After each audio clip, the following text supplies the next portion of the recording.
Hello, everyone, and welcome back to another episode of Doctors Shuster and Oxley, The Power of Stories. And today we have a very special guest, Anna Joseph. Anna was kind enough to help us with our third book, Artificial Death of a Career. And in that book, we focus on reinvention, how to be a professional chameleon and not a dodo, just to make that sort of contrast. How do we break free from expectations and constraints? And I was trying to think of a story, and Anna's story actually is probably the best I can think of as an example of this. As I was searching for inspiration to open the podcast, I thought, well, the fundamental point of walking a path that isn't really chosen for us. What are the examples of that? Where a parent or a teacher or a powerful figure sort of decides that they're going to amplify a gift and try and make the most of it. And the one that came to mind, I read Andre Agassi's book some time ago, his biography about how his father really sort of pushed him into tennis and focused on repetitive training every day and how he came to hate the sport. And yet he excelled at it. But when you read his biography, you get the sense that he could have done other things, that there are other things that he would have liked to have done that were to some extent stolen away by fulfilling this other dream that he was pursuing. And I think our guest today, Anna, in a way, has a story that helps us unpick that, because what we're really interested in is how do you escape from those constraints? How do you reinvent yourself? How do you end up, to the extent you are trapped in a box that someone else has made for you, how do you break free and then bravely not only break free, but find a different path for yourself? And this notion of reinvention is something that we've centered our third book on, Artificial Death of a Career. With that,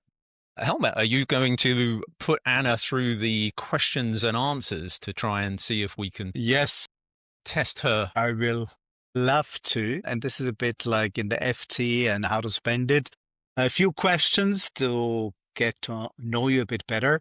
I've known you for many, many years, and Yeah. that you are interested in so many things. You're so talented. And so a few questions, and along the questions, I would ask you to show us more. Who is actually Anna Joseph? So who is Anna Joseph? That's the purpose of this session. So what is your favorite book? Do you know that's genuinely tricky because I'm a big reader and I started relatively early. So I'm going to slightly cheat and say 3 authors, pretty much anything by them: Anne Tyler, Ian McEwan, and Henry James. Very, Okay. Is that very allowable? sophisticated taste. It's very allowable. It says many things about you. Very sophisticated thinkers. Excellent. Now we become to movies. Yeah, and I know that I think you're interested in the art for movie as well. And so, what movie did you like, and what is the kind of movie you watched more than once? So the one that comes to mind is called Untouchable. It's different to The Untouchables. I think there are different films, but Untouchable is a French Yeah. film about it's about a very well-born, I guess, aristocratic man who has a terrible accident. I think it's a motorbike accident, but it's sort of immaterial. And he becomes a quadriplegic, which is obviously completely tragic, and he needs full-time care. And the story is about a young man from the projects who becomes his carer and how they forge this extraordinary friendship and partnership that neither of them would have guessed, and they would probably have had sort of baggage, each of them in their different ways, that would make them probably reject each other, and yet no. So Very, very good. Now, basically, I know that you like to travel, Anna, and I know some of your trips because you sent me wonderful photographs. yeah. What And is likewise. actually what is your favorite weekend destination? Big into Scandinavia and the Nordics at the moment. It'd have to be Copenhagen because Wow. for a weekend you can get a real flavor. It's easy to visit. People are really warm and stylish, but it's equally very relaxed. There's amazing art and architecture and quite a lot of sun if you get it right. Yep. Yep. The Little And Mermaid actually, is quite little, isn't she? yeah. Yep. Now that's actually, and by the way, Copenhagen just dethroned Vienna from being the most livable city in the world. So it's number 1, most livable city in the world Wow, is how Copenhagen these completely days. Yeah. unoriginal of me, Yeah, but it's yeah. genuine. No, that's great. But we're coming to the next question. You can make good. You are just a really very gifted musician. Very, very Was. gifted. And so the next question is really, and there are 2 related questions really. What is your favorite composer? And What is your favorite opera house? So it would be Brahms, Oslo. Oslo is relatively new and it's absolutely stunning. I haven't actually been to Sydney, but I think visually this is even more stunning. Wow. I have to say, I've That never was been to more the Oslo original. Opera House, and that's very original. I'm very impressed, and I'm going to check it out very soon. Now let's go to a bit something more closer to home, London. What is your favorite London restaurant, like your place where you like to go on a more regular basis? I'm not talking about the Annabelles or whatever, but where would you actually like to go more than once a year? You're both going to absolutely wince and my son's despair of my bad taste, but it's Pizza Express, which I know is deeply normal and people normally grow out of in their 20s, but I'm loyal and I love Pizza Express and I get to go to much grander restaurants sometimes with my work, but my heart is with Pizza Express. Well, that's a very good answer, and I'm deeply relieved that you didn't say McDonald's. So No, much better than McDonald's. Yeah, okay. Now, one thing is, what is your biggest moment of joy in life? And that's more or less the last question I'm going to ask you today. And so, what is your basically biggest moment of joy in your life to date? gosh, that's a big one. Perhaps beyond appearing on this podcast. I mean, I have used that line before. It's tricky. I feel I mean, just it It's a was good tight. line. I mean, it's probably a close second, I would imagine. It really is.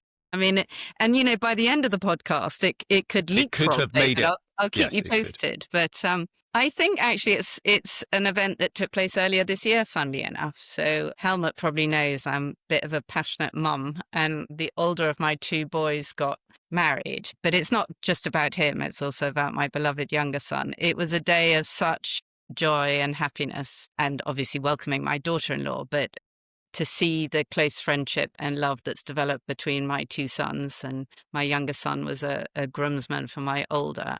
And I did actually feel that, you know, if a bus ran me over after that, I would have achieved in seeing them happy and settled something very, very important to me.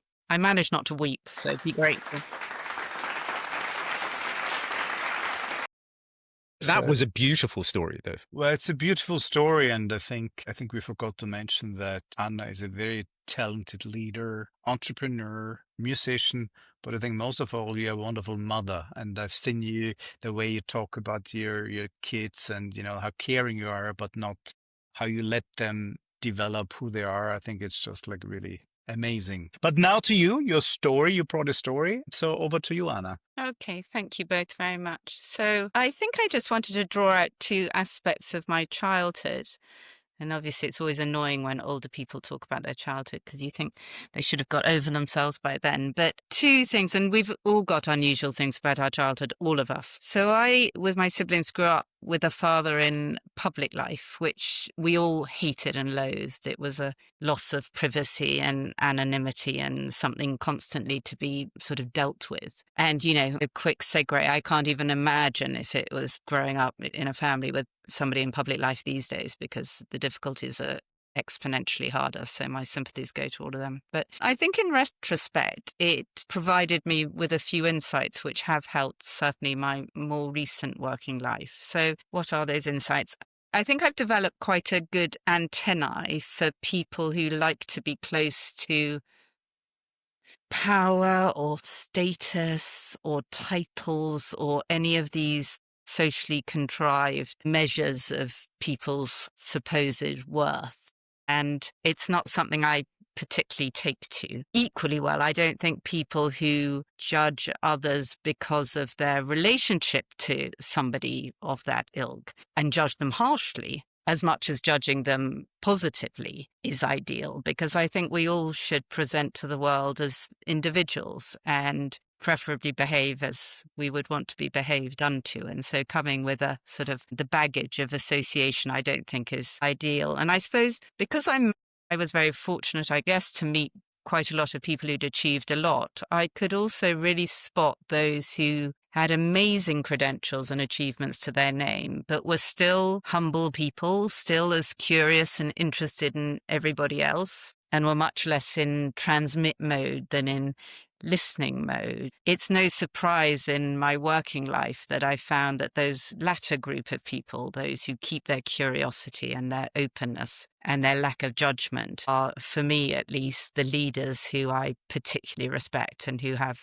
particular impact on those around them. I think in particular that latter point has helped me navigate the work I do now, which is in the field of mentoring, because whilst I have enormous respect for the chairs and the CEOs with whom my firm works, I'm not awestruck or obsequious. I'm deeply respectful, but they're fellow human beings. And with all that respect, I tend not to put them on pedestals, which I think is helpful in building sort of good professional and personal relationships with them. At least I hope so. It's for them to judge, really. And on that latter point, and I don't know whether this resonates with you, David and Helmut, but I'm always very interested how very senior people interact with, say, their PAs or colleagues who perhaps haven't got to the further reaches of their own careers as yet. And I'm very keen to see whether they're absolutely recognizably themselves or whether there's a slightly different version of themselves. And that's sort of one of the informal data points I take along the way. And certainly it's something I would hope that people could say of myself in a much smaller way, that I'm recognizable in all different aspects of my life. So that's probably one. Shall I carry on to the other briefly? Yes, Yeah, please yeah, go yeah. ahead, and then Yeah. We have a bit of time. Yep. Well, the second one pertains to what Helmut touched upon. So I grew up as a very serious, and David, of course, I grew up as a very serious concert violinist in training, and it dominated my entire childhood. And it gave me lots of things. But to David's point about Andre Agassi, not that I compare myself to somebody so hugely talented, but it felt preordained. I felt as though my life and my future had been settled sort of almost by the time I was 5 or 6, to be honest, because I began the violin at 3. And so it felt as though I was just sort of carrying out somebody else's blueprint. And when I finally decided to quit at 23, it was something that took quite a lot of decision making, was quite scary. But I think on the positive side, and this is the side I wanted to bring out today, it gave me such discipline, such ability to sublimate my own wishes or pleasure. And also it put me through experiences so terrifying that actually when I came into business life, I'm not saying I found it any easier than the next person, far from it. But I think some of the experiences that are perhaps more terrifying for those who hadn't been through a baptism of fire, like growing up as a violinist, I went through those with less downside or cost to myself. And this is, I suppose, one of the things I wanted to perhaps draw out with the two of you, that things that were challenges or difficulties at the time can become a source of resilience or strength in another way. And I truly think what doesn't kill us goes into making us the people we are, both professionally and personally. They're Wow. both extraordinary gifts, challenges, sources of inspiration in a way. I think the one that we talked about most when we were working with you on the book was this sense of being, in a way, so gifted and talented as a violinist but it wasn't really the path you had chosen. It was a path and I was trying to think of analogies. That's why I came up with Andre Agassi. I think you're being very modest. I think in your own field you were very, very talented, and we talked about you having an agent and touring and doing soloist performances all over the world. So I think in a way, but the difficulty I think with that, the success becomes a trap, because if your parents had wanted you to be a violinist and you hadn't been any good at it, that would have been a different outcome. But the fact that you were so good at it, it sort of trapped you into that space. And how do you break free from that, Anna? I mean, I mean, if there are people who are in careers that are not necessarily of their choosing and they're trying to break free from what they see as constraints upon them that are not of their own choice, how do you break free from that? I've never been asked in that way. And it's actually quite a profound, not because it pertains to me, but profound question in life. For me, it was very, very bound up with my mother. And looking back on it, and I've never had this thought, David, so it shows the power of your questioning. I moved out of home, and I think that gave me a little bit of headspace and literal space around me to try to become my own person a little bit more and figure out what I needed to do to make that sort of fulfilling and constructive. So I literally removed myself.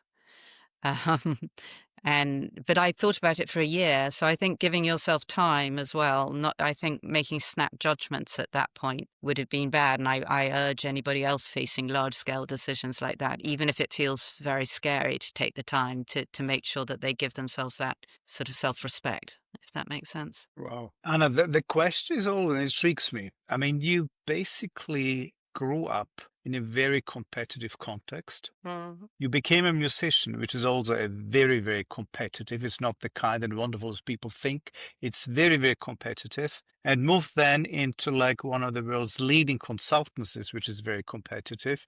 Then you basically choose like a mentoring career. Then you basically created your own company. And those who basically have been to your summer event or autumn event, it's basically who is who of basically London's leaders is there.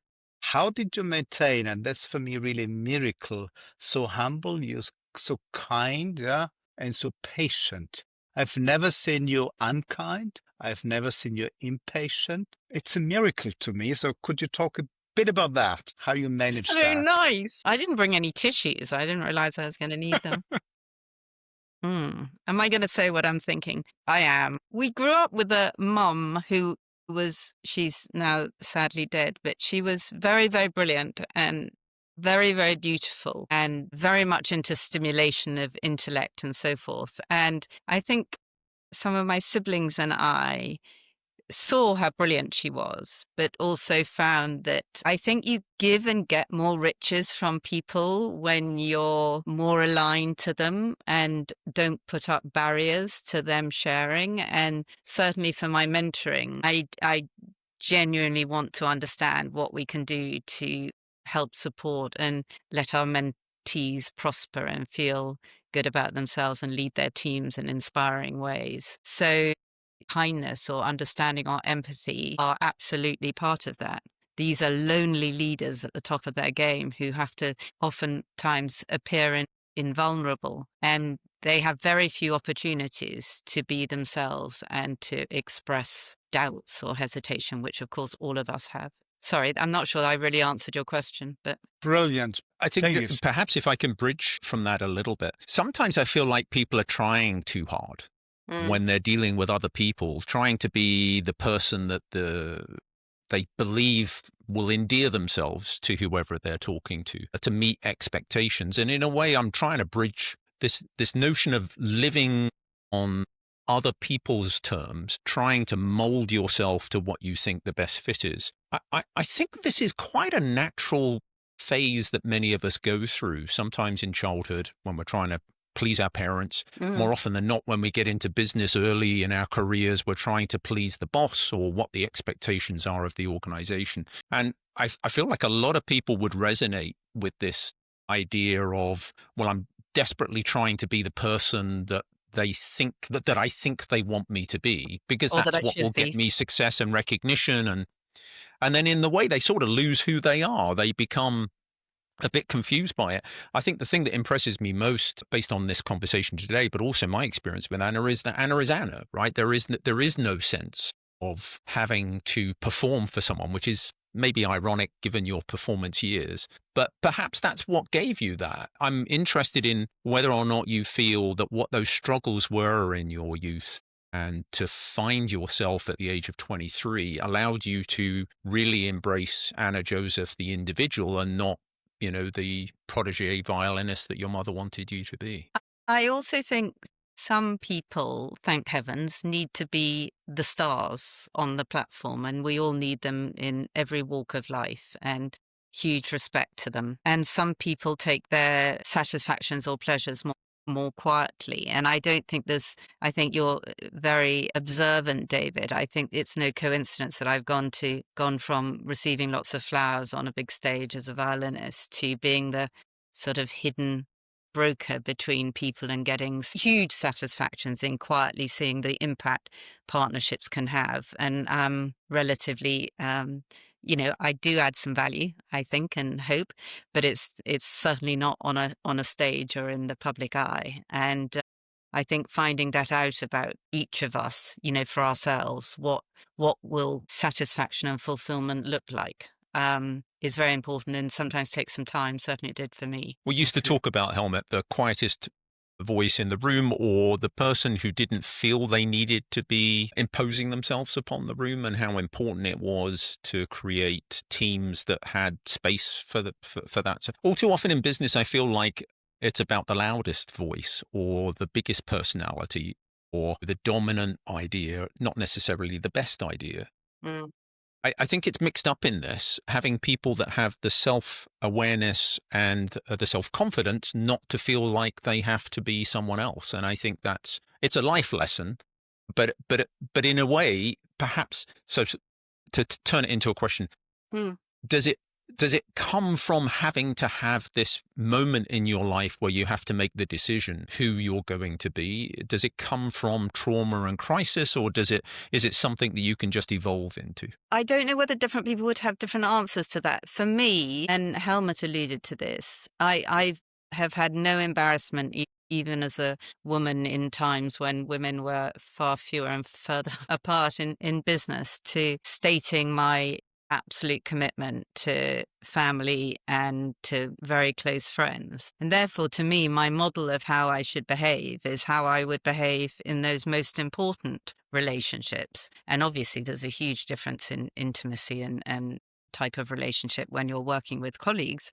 But I think the basic tenets of behavior should be the same. And so when there was all this talk more recently, and it's still quite a buzzword about authenticity, I recognize how important it is. But I think for some, it comes more naturally than to others, depending on where they start off. You mentioned basically being a leader, being a female leader, and in my book, you're probably up there in terms of female leaders in the UK. Why what do you think is the reason why we have not made huge progress in terms of like female FTSE 100 executives? Yeah, and we just recently, We just I lost one think today. we just lost one. Yes, yes, yes.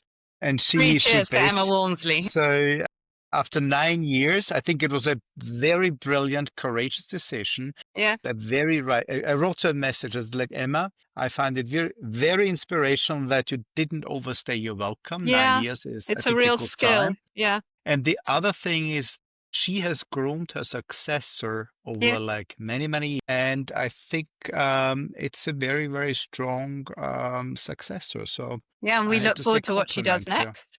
Yes, we do. Sorry, I interrupted. That's Okay, okay. so No, but basically, yeah. the question about female CEOs and what remain the challenges to overcome there. How long have you got? Well, about 5 more minutes. Yes, exactly. Very precise. Well, actually, one thing I will say about the business I co-founded and run is our mentees are all very much at the top of their businesses. So CEOs, CFOs, and succession benches to such. And we mentor 40% women. So we over-represent and index there. So we hope that we're playing a tiny little bit part in bringing on some of these hugely talented and special women as well as men and people of diversity more broadly. But separate to that, I think listed land is becoming less attractive to all genders, and I think it's a problem. I don't know whether you'd both agree, having both come out of one of the UK's largest headquartered companies in your careers. And I think some of the reasons that that's perhaps becoming less attractive, possibly, and I'm sure lots of people will throw brickbats at me because anything to do with gender is obviously it's very deeply felt. I think some of those facets are even less attractive on average to women than to men. So I think contextually, women feeling that that role should be theirs and is a natural fit, may be in part going in a difficult direction, certainly for large listed companies. But this is a wider discussion than we have time for. How's that for a cop-out?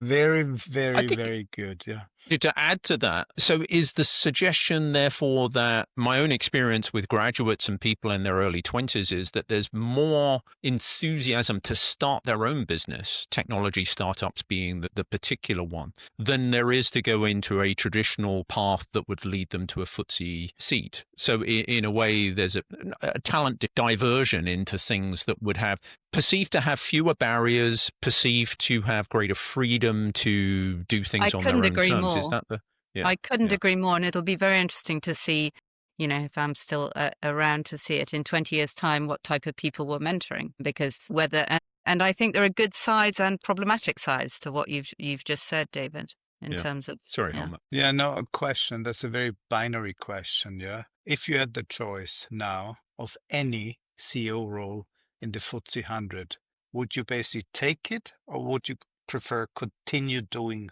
what you do? What I do. I knew what Anna was going to say.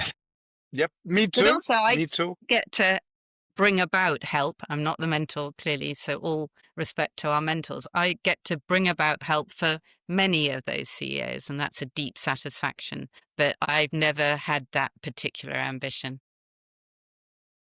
And you would make such a great CEO. I really believe you would. Very Good. different, very good, very high performing.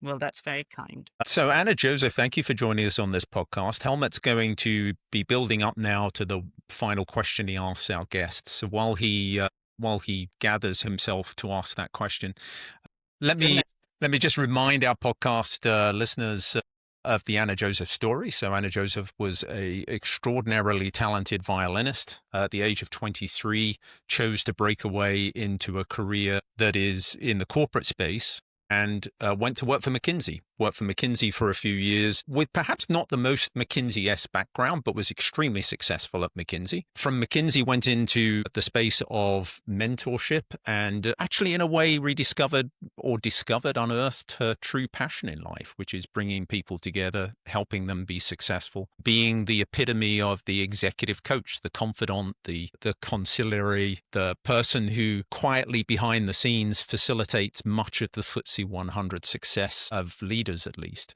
and now has her own business, J&A Mentoring, which has been very successful. And we were just talking before the podcast of how well it had done this year. Since we are in the space of coaching and trying to help other people be successful, Helmut and I very often say that helping companies be successful ultimately or often starts with just trying to help people be the best versions of themselves that they can be, and then building complementary skills and complementary teams. So, Anna, thank you again. Helmut, would you like to pose your final question? Yeah, I mean, Anna, at every podcast, I'm always interested in getting one career advice from our guest. And it's what is your one career advice you would give to a young person in the current context? Yeah. What would you advise them to do? To try to be brave and think for the long term, even if that feels frightening in the short term, because through a combination of hopefully good things like longer lives, better health, you'll be working a very long time. So to keep on, and I would say this with my history, but to keep on a path that you don't think is going to stimulate and challenge and make you happy. There's an awful lot of years, God willing, ahead. So think for the long term, take some risks to go laterally or even to go backwards, to go forwards, to find your genuine path. Because speaking from my own experience, you'll know it when you find it. Wonderful. Well said. Think long term, be brave. Great advice. David, So, over to you to close thank you. out.